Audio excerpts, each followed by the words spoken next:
Welcome back to the Madicles podcast, in which we discuss about disease prevention, health, and what humanity is through the lens of doctors working in various fields within medicine. The aim of this podcast is to provide practical information and tools for everyone on how to avoid diseases and conditions through the act of prevention, which is what medicine is all about, not just the healing process. Meanwhile, exploring insights into the views of doctors in various fields and how they believe they are changing their slice of the world.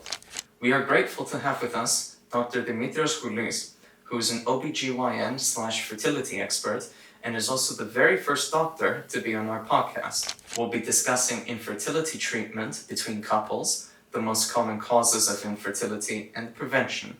In the meantime, we'll also ask him about why he decided to focus specifically on fertility between couples and share some of his experiences being not only a doctor, but also a person with a passion for practicing medicine. If this episode helps you in any way or has left an impression on you, we encourage you to comment and share it with anyone who could benefit from it too. With that in mind, let's get right into it.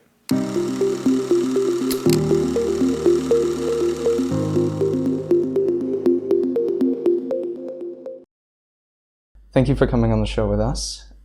In your own words, who are you, what do you do, and what problems do you aim to solve? I'm an OB-GYN guy. I'm a gynecologist and an expert on the infertile couples for infertility. What I'm aiming to solve, infertility. One thing is infertility, if we could do that. And the other thing is the prevention, what we say that we don't want to heal. We want to see only healthy people and not to see ill people that we are going to heal them. I think that this is our aim. This is not only my aim, this is medicine's aim. And the last 10, let's say 11 years, I'm working on that, I'm looking couples, not only women, the couple. Okay. And we're looking infertility issues. Can I ask a question? Why does it matter to you, this problem, like personally? Okay, this is a very good question. I have 2 kids. And I really quite understood how I did them. It was very easy for me. So I wanted for everybody to be the same. I don't know if you believe me, but this was my first aim, because as I did, and I have two very healthy children, I wanted the same for everyone. So this was the first click, let's say, to be an expert on that. And why do you think this problem that you're trying to solve, why does it matter for other people who will be listening to this podcast, listening to you talking about what you do? I think that there are 2 basic reasons. One of them is environment, what we call endocrine disruptors, environmental disruptors. Let's say it in an easy way, in a very simple way, that our lifestyle, what we eat, what we drink, what we smoke, how we live, and the environment. Yeah. And after that, it's the anxiety. Couples don't have normal sexual lives anymore. They're working the whole day, they have many things to solve, to think, many problems. So I think that these are the 2 basic things that we have infertility issues on the couples, the 2 basic things. Getting a little more specific as to the patients, was there a case that you were ever very proud of treating? Yes. We have a lot of cases like that, the things that you are asking. Difficult cases with infertility issues of both sides. And I think that they all have children now, and I'm very proud of it. We had a couple, I think 3 or 4 years ago, the male was 34 or 35, I don't exactly remember, but something like that. And 2 years, 2 years bigger was the female. So let's start from the female. It was with POF. It was a very early menopause. It was an ovarian insufficiency. So you know that they don't have the ovaries are not working. Yes. And she was, let's say, about 35 or 36, and in menopause. And the guy, we thought that he was azoospermatic. Oh. Yes. So we did for 2 years treatment to the female to, let's say, to do this restart on the ovaries. It was not easy because you have to use a lot of hormones. We did some very new treatment on the ovary with, let's say, we take blood from the sample, and we centrifuge. Yes, and we add some things, and then we inject it into the ovaries. This is something very new, very promising. And we did an FNA, so a fine needle aspiration, a biopsy with fine needle aspiration of the testicles on the male, and we found 3 not very mature spermatozoids, and we used them, and they have 2 couples from these 3 cases. Yes, that we took from the testicle. I think this is one of the most serious cases. That if you didn't tell me, I don't think I would know that it's possible to reverse the menopause. Yeah, this is the first time we're hearing about something like this. Yes, it is. What is the prognosis? Like, what is the percentage of, let's say, reversing that? Is there a percentage of success rate? The percentage is, I think it's not more than 15 or 17%. Wow, and It was quite a rare case to actually go right. Yes, we were lucky. You can say if it's luck, somebody can say it's God or karma. You can call it whatever you want, or all of them. Yes. But yes, it's not more than 15-17%. And you are continuing to look into this to get the percentage to be higher in your research? Yes. We did a lot of things. We're now running a protocol about POF and the procedure that I explained to you. Of course, it's very early to have a statistical data, but I think we need another 4 or 5 years, but it's good, it's promising. It's very good. When people think about medicine in general, their minds usually go to cardiology, oncology, maybe neurology. How would you be able to convince maybe the general public that your field of studies? Being an obstetrician, they think that you're a midwife, that you're not necessary to anyone, that everything happens automated and it's very easy. But in the other part, the gynecology, the last, let's say, 15 or 20 years, I think that it's one of the specialty medical specialties that they really grow up and really went a lot ahead, because all of that stuff with the IVF and the infertility issues that we managed to do, aside along with the endocrinology, actually we are doing people. You mean like making people? We make people, we do people.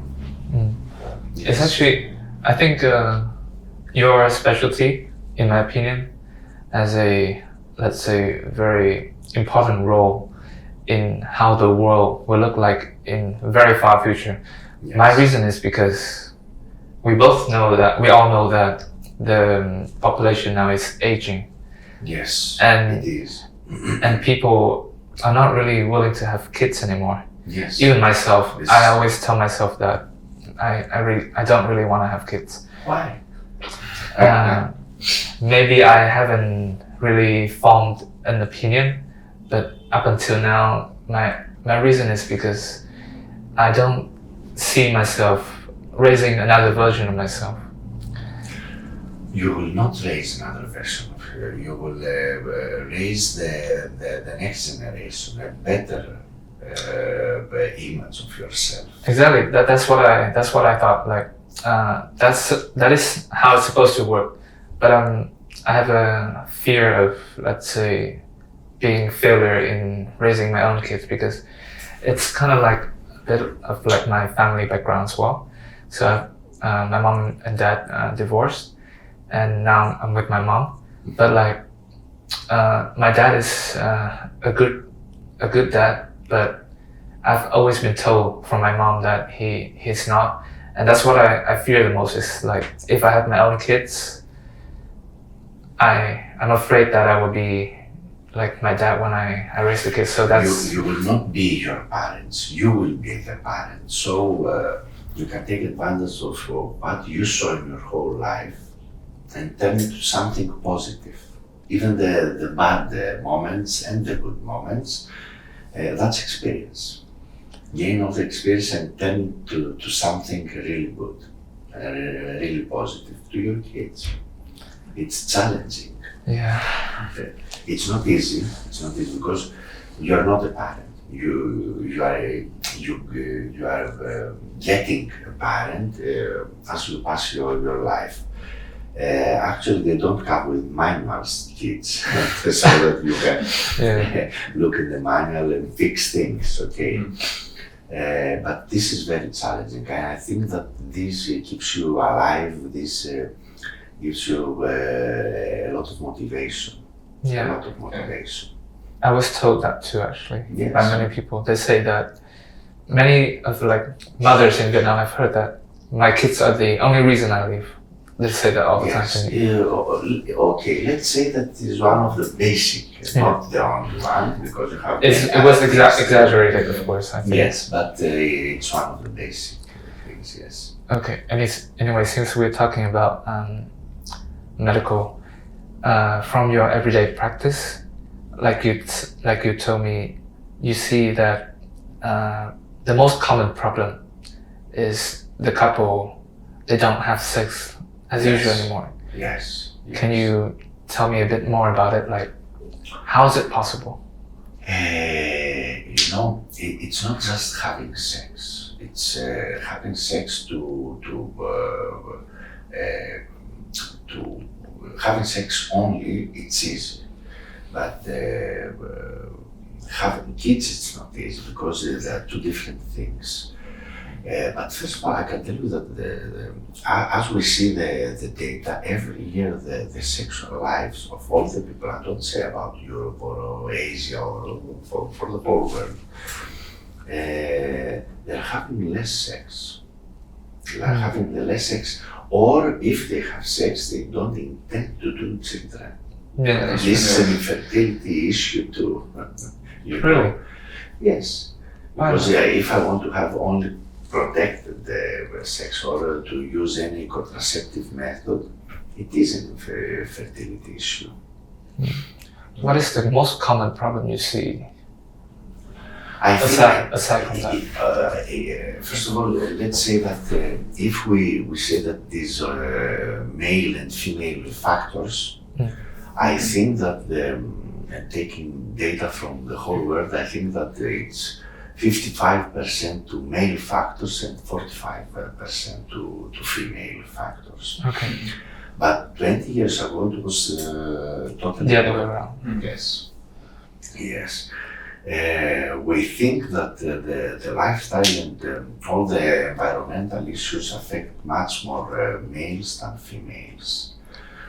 That's the one part, the first part. The second part is that couples are not actually couples. Couple means, for me, that now I'm 49 years old, for me it means to be my person. Everything, my wife, my friend, my husband. It's different things, you know. It's not easy to connect them always. Okay, I may be an excellent father, but the worst husband. Or there are many things that we can say about that, but there are couples for just saying that they're couples or to just have sex. But that's not the reason. Yeah, that is not the definition of a couple. Okay, you can find sex if it's the sex the only thing you want. But we're talking about couples, so they're working a lot. Their anxiety is a very big problem for nowadays. If you work 10 or 11 hours, you don't think about sex when you go back home, okay? You press about yourself. There's a lot of pressure on young people, and they're trying to make them think that the whole life is that you must work. That's not the point of our life. Even in Greece. Even in Greece, you know what's the difference in Greece? That there's a lot of sun, a lot of sea, which is very, very nice. helpful. Yes. And in a very strange way, until now, our families are getting involved in solving a lot of our problems. A lot. So you mean the families intervene and there's not much independence for the younger people? Yes. This is good and bad at the same time too. Okay. Very good because we had, let's say, a 10-year financial crisis. After that was the COVID crisis, let's say about that. It was, so the last 13, let's say 14 years, there were a lot of issues. Not only in Greece, I think in the whole world, okay? It was less in Greece because of these reasons. I understand this quite a bit because as well with my mother, like I speak to her every day. I mean, I have been seeing a lot of people, especially in our class and around us, that are not Greek or not Mediterranean in this way, that say that, oh yeah, I haven't spoken to my parents in like a week. Yes, yeah. And to me it seems a bit weird sometimes, because I've grown up being around them quite a lot. Yes, exactly. That's exactly what I thought. Because I see that the communication in Greece between the kids and the parents are like quite a lot. I didn't know that it would be a problem, especially in terms of intervening. I thought it would be like supportive, those kind of things. It is supportive, but there's a time that you must cut the umbilical cord, okay? Not stop talking to your parents, but to cut the cord. To be independent. Yes. A little bit more, yes. Yeah. What's happening here? Okay. You must find the balance in that. It's not easy, especially with the Greek mothers. It's not easy. So back to the main problem that you said, it's the anxiety, it's the overworking. Yes. Do you think that this problem is overseen? Do you think people underestimate this problem? Yes, they underestimated a lot, but let's say the last 2 or 3 years, it's you cannot underestimate it. You see it everywhere, believe me. I'm seeing couples that they haven't yet tried. And they say, we came to be tested to see what we can have. But I say, come on, enjoy the process. Okay, let's say for a year or so, but enjoy the process, be a couple. Yes. Before being a couple, to test you if you can do it. Test yourself so you can do it. So they would come directly for IVF treatment? That's anxiety. Yeah. Because I have a friend of mine, we always keep listening about that. I have a friend that he couldn't make, okay, it's your friend, it's not you. Try, and we will see. It's even better for us if we try. You know, we can take a lot of data. If you come and say that we tried for 1 year and you analyze all that trying, Yes. it's much better for us. But before trying, That's a bit funny to me. yes, Never heard of something that's like this. anxiety. I'm giving the easiest, the most simple example, but this is anxiety. Believe me, yes. Wow. Okay. What is the most common state of the couples when they come to you for treatment? Like when they actually have a problem, how are they like to each other? Like, are they happy to each other? Are they mad? How is it usually? You know, when they come to in front of you, I think that they're not very happy. And I'm trying to get them to understand that it's not my or your problem. It's not a male or a female problem. It's our thing. It's not even a problem. Because if you start accusing each other, that's up to you, then they divorce. Believe me. Wow. Yes. Or there's a lot of anxiety if I can't have a child, that I'm gonna lose you, my partner, my couple. Is very stressful, believe me. Have you had a high rate of divorces? Like, you would treat a couple? Yes, yes, I've seen a lot, yes. I've seen a lot. I think it rises every year. And does that make you feel like you couldn't help them enough in that case? No, even if they did children, too, they're getting divorced after that. You know, I actually believe that if as a couple I have problems with my wife, a kid won't solve that problem. It will intensify the problem. Yeah, that's so true. That is so true. Actually, they think that if we have a kid, we will see all the things in a different view and a different way. Do you think the anxiety problem and the working long hour problem can be prevented somehow? Yes, I think yes. One way is by preserving DNA or cells. Tell me more about it, because I don't know anything about it. It's the cryopreservation, so that we can take cells for males and females and preserve them. I mean about oocytes and sperm. You know, actually, there are two ages. The one is what your passport says, okay?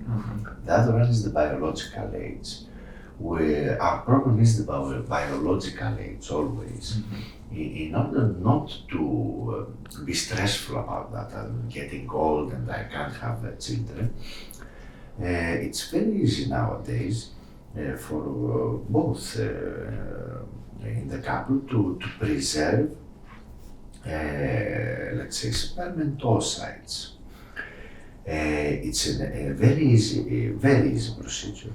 Very easy procedure. Just out of curiosity, is it expensive? How much is it usually? For keeping sperm, no. For keeping the oocytes, it's something about, let's say, the whole procedure, because it has an annual cost of 200 euros to preserve them. But first doing the procedure, it's something about 2,000 euros or something. Could you Once, you give that Once, once. yeah. Could you describe a bit about how you would actually get an oocyte? Because I can understand How you can get There is a protocol. It starts the second day of the menses, of the period, Actually, we give to the women about it's mini injections. We give FSH, this hormone. We're using that principle that when in our self we're giving a substance or a hormone or something that our self produces it, the self production stops. So we give it in the way we want, okay? And it's a procedure that lasts, let's say, 12 to 15 days.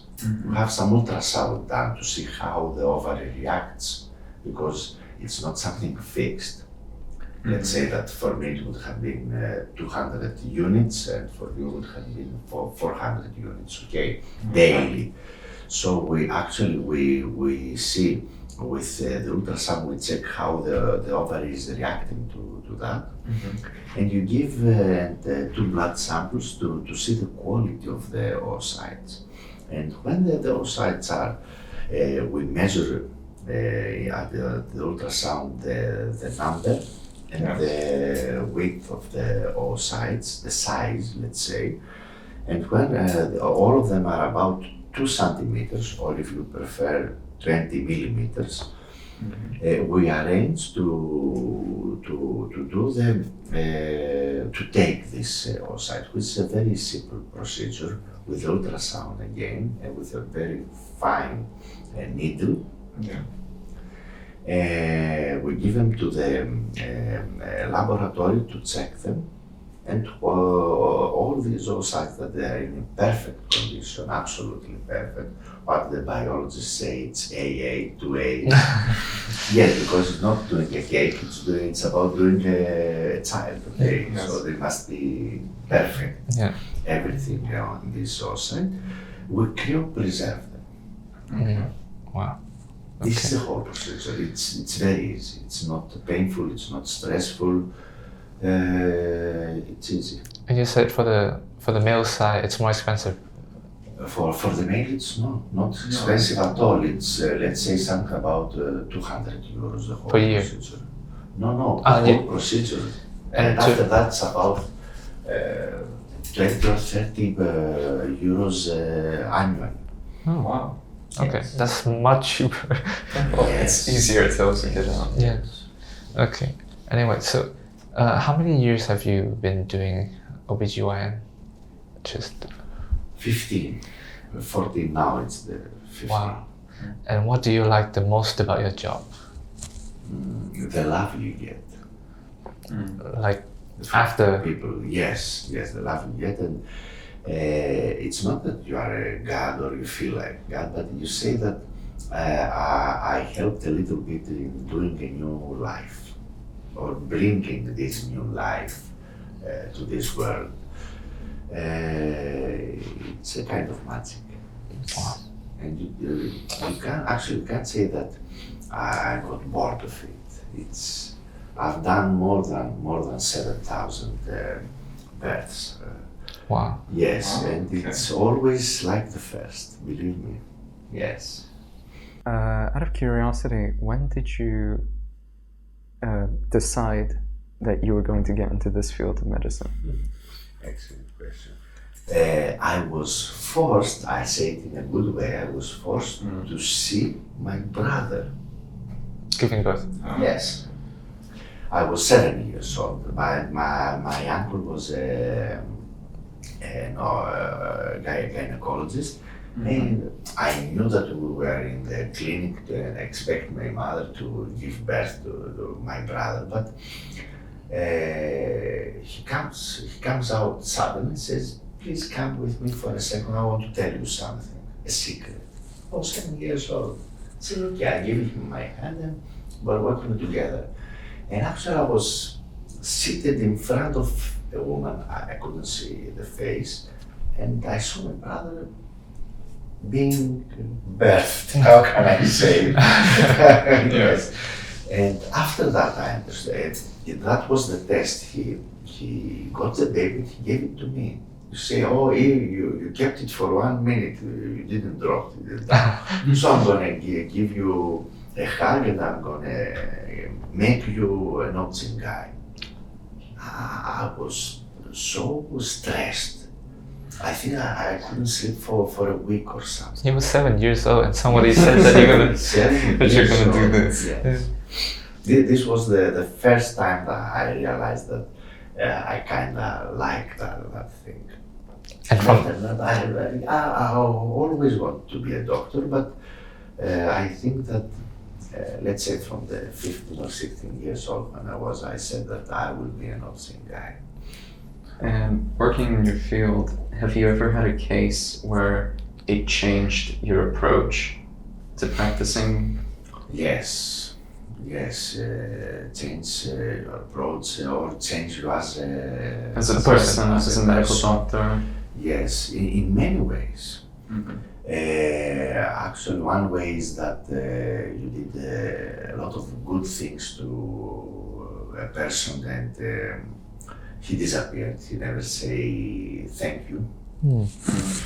It changed me as a person because there were many times that you say that in a very stressful way that I can't help that woman anymore and something magical happens. I told you, you can say it in nature, you can say God, you can say karma, so you can name it whatever you want, but it's something that is bigger and stronger than you. Let's describe it like that. You say I'm till here, I can't help you anymore, and something magical happens. The next day, this person is in a perfect condition. Perfect condition. It's not you. So could you go perhaps into detail about a specific case that made you go like, oh, okay? Yes, it was I have many to say, but I can say about one that it was a very young lady giving birth. There were many complications because there were many pathological issues with her health, and there was a very abnormal postpartum bleeding. Postpartum. That's so scary. Yes, this is scary. This is our biggest problem always. Yeah. It's not in the process, it's the postpartum. Actually, we gave her 19 units of blood. And I thought that he wouldn't make it. And I stood there with her, let's say about 17 or 18 hours in the emergency unit, and she woke up. I don't know how she woke up, and he saw me standing like that. He said, "What are you doing here next to me? Please go home, see your children, I'm fine." I thought she was dead. Wow. After 18, I haven't slept, I haven't ate, I haven't done nothing. There was 18 or 19 hours by her. She woke up and she hugged me and said, "What are you doing here with me? I'm fine. Go see yourself how ugly you look." I said, "Are you kidding? You were dead." I said, No, you look like dead. I'm fine. And she was fine. That's what I told you before, that it was not me. It's something else. It must be a very magical moment. Yes. That was. Yes. So you told me that there are many cases, like you said, that you told the patient that there's nothing more you can do, and then suddenly something happened. I'm curious, how many percent, let's say, of your job is to tell people bad news? Oh, especially in my job, it's, let's say, 2 or 3%. Even, no, maybe not that much, even less. I would have expected it to be a bit higher. Yeah, because I thought you would tell people, oh, you have this, oh, you have that, like almost every day. Look, as an obstetrician, you don't have many often to say bad news. It's it's not often, and that's good. As a gynecologist, yes, you see a lot of things, but it's not actually more than 3 or 4%. Okay, that's good. Maybe That's good. It's much better. Yes. Was there ever any case that there's nothing more you could do, and there's no magical moment?